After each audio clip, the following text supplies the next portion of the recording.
guaranteed to find someone promising that a few simple morning habits will make your testosterone levels skyrocket. The biological reality is much stricter. Natural tactics do not push your hormones to superhuman levels. You cannot naturally mimic the effects of synthetic compounds. The dotted line represents your genetic baseline, what you're biologically programmed to produce. Modern frictions like poor sleep and stress pull your levels down into this red dip. Optimization is entirely about closing this exact gap, removing roadblocks to return your body to baseline. But knowing that creates a new problem. You are bombarded with 9 conflicting rules a day, told you need to do everything from throwing away all your plastic containers to dropping down to 10% body fat. Attempting to overhaul your diet, sleep schedule, stress levels, and environment all at the same time leads to protocol fatigue. The routine becomes too heavy and you quit. To solve this, we can plot these popular habits on a quadrant chart. By mapping the daily implementation effort on the bottom axis against the actual biological yield on the vertical axis, we can find out what is actually worth your time. Achieving healthy hormones requires isolating the specific frictions that are currently suppressing your personal baseline, ignoring the rest until you have the basics covered. We start by zooming into the top right of this chart. High impact, high friction. These are the heavy lifters. Your body fat and testosterone have a directly inverse relationship. As you carry more fat, your body physically converts existing testosterone into estrogen. Getting lean, down to the 8 to 15% range, shuts this conversion process down. The required effort here is significant. You have to rigorously track your calories to ensure a slight deficit. Crash diets strip away the energy your body needs to produce hormones, so the pace has to be slow and calculated. The second half of this quadrant is consistent resistance training. Lifting heavy weights forces your baseline production up and simultaneously upregulates your androgen receptors. Your body gets better at utilizing the testosterone you already have. Executing this quadrant consistently can yield up to a 50% recovery of suppressed hormone levels. There are 0 shortcuts around the daily discipline it demands. Moving over to the top left quadrant, we find high impact, low friction.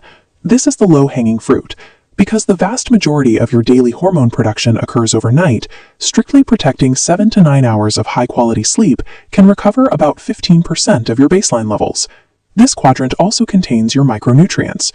Your body requires vitamin D, zinc, and magnesium as raw materials for hormone synthesis. 10 minutes of daily sunlight and targeted supplementation easily clear this hurdle. Keep in mind, vitamin supplements yield a 0% biological return if your body is already fully stocked. They only move the needle if you are actively deficient.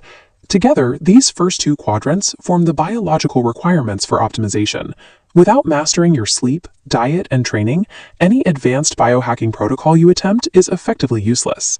Down in the bottom right quadrant, we hit moderate impact, high friction. These are your social sacrifices. Regular social drinking has acute, immediate consequences.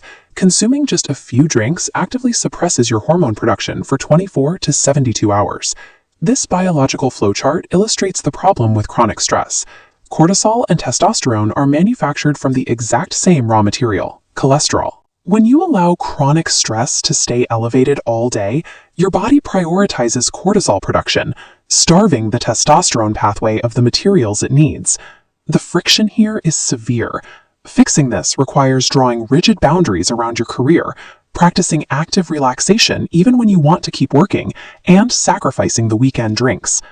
Finally, we arrive at the bottom left quadrant, marginal impact, low friction. These are the micro tweaks. Avoiding heated plastics prevents long-term chemical endocrine disruptors from leaching into your meals. Ensuring 30 to 35% of your calories come from useful fats provides the baseline cholesterol necessary to even begin the hormone synthesis process. Standing tall and utilizing expansive posture creates minor, short-term physiological adjustments to your chemistry. While these actions are simple to implement, they provide microscopic gains.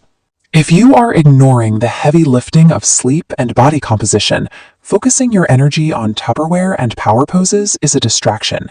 This diagram separates these tactics into 3 specific protocols, giving you an exact starting point based on your current biology. If you're fatigued, carrying excess fat, and searching for a quick supplement, you're a desperate beginner. Ignore the plastics. Your focus is the performance protocol. Use a tracking tool for a caloric deficit and start resistance training. If you're highly stressed, underslept, and lack time for a daily routine, you're the time-poor professional. Target the baseline protocol. Defend 8 hours of sleep and get a blood test to fix vitamin D or zinc deficiencies. If you're already lean, actively lifting, but still fatigued and want that final edge, you're the gym optimizer. You need the biohacker protocol. Cut weekend alcohol and implement active stress reduction routines to lower your cortisol. Attempting to skip your specific protocol or trying to cheat the process with a crash diet will only create further endocrine chaos. Biological optimization is simply a choice of friction.